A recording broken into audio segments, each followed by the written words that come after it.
नमस्कार, मैं रोशन और आप देख रहे हैं जनलोक न्यूज। देखिए, नगर परिषद, नगर पंचायत के साथ ही नगर निगम के चुनाव का डुगडुगी बज चुका है और समय अभी नवरात्र का चल रहा है। इस चुनाव में ऐसे ऐसे प्रत्याशी चुनाव लड़ रहे हैं कि निश्चित तौर पर जनलोक को पहुंचना वहां मजबूरी हो गया, जनलोक की टीम को पहुंचना वहां मजबूरी हो गया।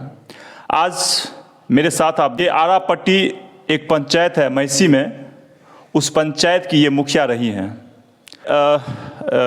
जनलोक न्यूज जो हम लोग का डिजिटल चैनल है उसमें आपका बहुत बहुत स्वागत है। आपका बहुत बहुत धन्यवाद। देखिए, बहुत सारा द्वंद्व था मेरे मन में, इसलिए आपके पास हम पहुंचे हुए हैं। पहला कि आप आरा पट्टी की मुखिया रही हैं और पता हम लोग को चला कि आप वार्ड नंबर 20 से चुनाव लड़ रही हैं। क्या मामला है, कैसे चुनाव वहाँ से, वहाँ के मुखिया थे, वहाँ चुनाव हारने के बाद कैसे पहुँच गए सहरसा? देखिए, मेरा कार्यकाल वहाँ 2016 से 2021 तक रहा और मैं वहाँ की मुखिया रह चुकी हूँ और मैं इस वार्ड में रहती हूँ। यहाँ से कहा जाता है जो सबसे पहले घर से ही बदलाव किया जाए, इसलिए मैं इस वार्ड को चुनी हूँ। और यहाँ के लोगों से मेरा पारिवारिक संबंध भी है और उन्होंने मेरे कार्यकाल को विगत 5 वर्षों तक नज़दीक से देखा है और मुझे जानते हैं, मेरी योग्यता, राजनीतिक क्षमता या प्रशासनिक क्षमता को। तो उन्होंने मुझे सुझाव दिया कि आपने अपने कर्मभूमि, अपने ससुराल में 5 साल तक रह करके वहाँ अच्छी तरह से विकास के काम किए हैं और यहाँ भी विगत 5 वर्षों से जो यहाँ के जनप्रतिनिधि हैं तो उनके द्वारा अच्छे तरह से इस वार्ड का विकास नहीं किया गया। उनके कामों से लोग नाखुश हैं। तो यहाँ के लोगों ने मुझे सुझाव दिया कि अपने उस योग्यता और क्षमता के आधार पर यहाँ के वार्डों का भी विकास करें। और फिर मैं उसके बाद सोची, जो यहाँ के लोग जो मुझे सुझाव दे रहे हैं और इनका आशीर्वाद है, तो मैं क्यों ना यहाँ की विकास के काम में लोगों का सहयोग करूँ। देखिए, ये कोसी की पहली घटना होगी जो कोसी कमिश्नरी है सहरसा में पास, सुपौल जो तीनों जिला मिलाकर जो कोसी कमिश्नरी बना है, इसमें पहली घटना होगी कि कोई मुखिया जो पूर्व में मुखिया रही है वो मुखिया चुनाव वहाँ हारने के बाद सहरसा में चुनाव, नगर निगम का जो पहला जो क्षेत्र यहाँ नगर निगम बना है सहरसा, उसमें चुनाव लड़ने के लिए आ जाती है। ये बहुत बड़ा एक शहर में चर्चा का आपका विषय बना हुआ है कि जो चुनाव वहाँ हार गई फिर यहाँ चुनाव लड़ने के लिए आई। देखिए, पंचायत का मामला कुछ और होता है, वहाँ की कठिनाइयाँ कुछ और होती है। अगर आप चुनाव यहाँ जीत जाते हैं तो आपका जो वहाँ का एक्सपीरियंस था, काम करने का जो एक्सपीरियंस रहा होगा, जिस एक्सपीरियंस की आप बात कर रहे हैं, और यहाँ का, दोनों में डिफरेंट अंतर है, दोनों में बहुत सारा अंतर है। शहर का दिक्कत और गाँव की जनता की दिक्कत थोड़ा अंतर है। आपको क्या लगता है कहाँ कहाँ दोनों में डिफरेंसेस है? देखिए, शहर में अगर देखा जाए तो बहुत सारी मूलभूत सुविधाएं होती भी हैं और मैं जिस क्षेत्र से रही हूँ वो बहुत पिछड़ा था और कोसी प्रभावित क्षेत्र था, तटबंध के अंदर था। तो मुझे नहीं लगता है वहाँ से ज़्यादा परेशानी मुझे यहाँ काम करने में होगी, क्योंकि मैं उस पिछड़े हुए इलाकों में अपने योग्यता, कुशलता और क्षमताओं के आधार पर और अपनी जो विज़न होती है काम करने की और एक पॉजिटिव एनर्जी के साथ मैंने वहाँ 5 वर्षों में जब उतनी सारी मूलभूत सुविधाएं उपलब्ध करवा सकती हूँ, तो शहर में शायद ये मेरा जन्मस्थल भी है और मेरी शैक्षणिक और परवरिश यहीं हुई है और मेरे पिताजी भी यहाँ कॉलेज में कार्यरत थे लाइब्रेरियन के पद पर। तो मुझे भी यहाँ कोई ज़्यादा परेशानी नहीं होगी और मेरे लिए ये नई जगह नहीं है, तो मुझे नहीं लगता है यहाँ मुझे परेशानियाँ होगी। और परेशानियाँ अगर होगी तो कहा जाता समस्या आने के बाद ही हल ढूंढा जाता, उसका सॉल्यूशन होता है। तो मैं अपने सोच और अपनी ऊर्जा के साथ उन समस्याओं का भी समाधान कर सकती हूँ और कर लूँगी, मुझे ये पूर्ण विश्वास है। अच्छा, एक चीज़ बताइए हमको, यहाँ की मूलभूत समस्या क्या? आप तो अगर आप चुनाव मन बनाया है कि हमको यहाँ से चुनाव लड़ना है, तो यहाँ की सबसे बड़ी समस्या क्या है वार्ड नंबर 20 की, शहर के साथ वार्ड नंबर 20 की सबसे बड़ी समस्या क्या है? वार्ड नंबर 20 की सबसे बड़ी समस्या है यहाँ सड़कों का पक्कीकरण न होना, और यहाँ बरसात के समय में जल जमाव, वर्षा का जल जमाव हो जाना, और मतलब कचरे का प्रबंधन सही ढंग से नहीं हो पाता है, जिसके कारण गंदगी तो होती ही है और उसके साथ बरसात के जल के साथ वो स्लम का रूप ले लेता है, जिसके कारण कई सारी बीमारियों का भी लोगों को सामना करना पड़ता है। और कहा भी जाता है जो मतलब स्वच्छता में ही ईश्वर का निवास होता है। अगर गंदगी के कारण लोगों में बहुत सारे, जैसे कि अभी बरसात के समय मलेरिया हो, डेंगू हो, कई सारी बीमारियां होती है और उसका सामना करना पड़ता है। साथ ही वहाँ पेयजल की भी व्यवस्था नहीं है उस वार्ड में, और पेयजल नल तो घर तक पहुँच गए हैं लेकिन अभी तक उसमें पेयजल की व्यवस्था नहीं हो पाई है।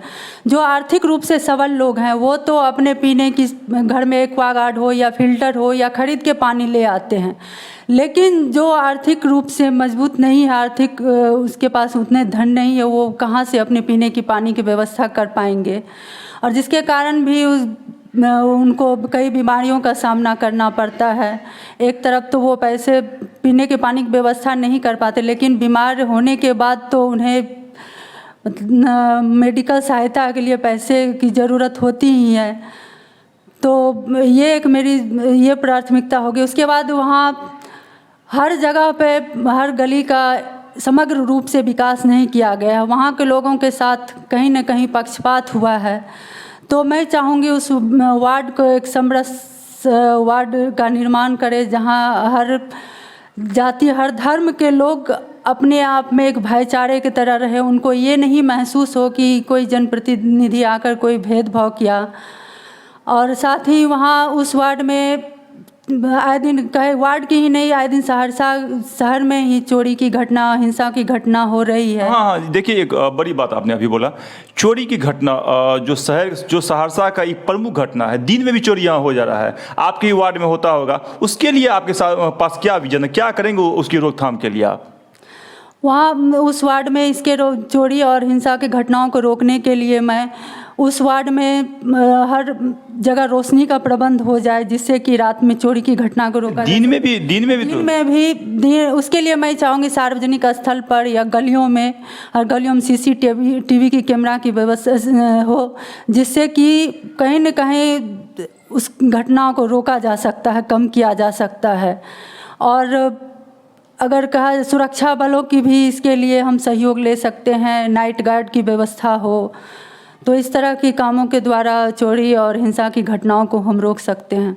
अच्छा, एक चीज़ बताइए, ये जो आपका वार्ड है, ये जनरल वार्ड है कि महिला के लिए सुरक्षित वार्ड है? जनरल वार्ड है। तो जनरल वार्ड है मैडम, तो यहाँ पर जेंट्स भी चुनाव लड़ेंगे और आप महिला हैं, कहाँ तक आपको लगता है कि आप उनको टक्कर दे पाएंगे? कहाँ तक लगता है आपको कि किस उम्मीद, किस विश्वास, क्योंकि आप एक महिला हैं, किस उम्मीद, किस विश्वास के साथ आप उस जेंट्स से अपनी लड़ाई लड़ पाएंगे? देखिए, आजकल ये सुनने में अच्छा नहीं लग रहा है, जो महिला और पुरुष आमने सामने हो तो महिला को कोई कठिनाई हो या चुनाव लड़ने में उनको कोई परेशानी ना। अभी नवरात्रा का टाइम भी चल रहा है, तो मैं कहूँगी कि नारी शक्ति स्वरूपा है और नारी किसी से कमज़ोर नहीं है, एक नारी सब पे भारी हो सकती है। तो महिला और पुरुष और मुझे उससे कोई कठिनाई नहीं है कि मेरे सामने मेरे प्रतिद्वंदी के रूप में पुरुष हैं या महिला। मैं पूछ रहा था कि एजुकेशन आपकी कहाँ तक है? मैं अभी PhD कर रही हूँ और थीसिस सबमिट हो गया, अगले प्रक्रिया का इंतज़ार कर रही हूँ। और मेरी शिक्षा अगर कहा जाए तो मैं यहाँ रमेश झा महिला कॉलेज से मेरे ISC की है, और उसके बाद फिर ग्रेजुएशन में MLT कॉलेज में नामांकन ली, जिसमें कि मेरा ऑनर्स पेपर जूलॉजी रहा। और फिर पोस्ट ग्रेजुएट भी मैं MLT कॉलेज से ही की हूँ और स्पेशलाइज्ड मेरा फिशरीज़ था। फिर मैं शादी के बाद दिल्ली चली गई, तो दिल्ली में रहकर ही B.Ed की और थ्रू आउट मेरा फर्स्ट क्लास है। और उसके बाद फिर मेरे पति भी वही थे, वहाँ से उनका PhD Delhi school of economics से। पति का? जी। अच्छा। और फिर चुनाव हुआ तो मैं यहाँ आ गई। अच्छा शांति जी, आपको ऐसा नहीं लग रहा है कि आप मुखिया थी, आपका एजुकेशन अच्छा है, दिल्ली यूनिवर्सिटी से पढ़े लिखे हैं, आपके पति का एजुकेशन अच्छा है, मुखिया संघ के उपाध्यक्ष थी, उसके बाद वार्ड का वो चुनाव लड़ना आपके लिए, तो आप चुनाव मेयर के लिए लड़ सकते थे, डिप्टी मेयर के लिए लड़ सकते थे, फिर वार्ड का चुनाव लड़ना कहाँ तक आपको समझ में आता है? कि देखिए, लड़ने के लिए लड़ सकते थे, लेकिन लड़ना और एक सफलता प्राप्त करना दोनों अलग चीज़ होती है।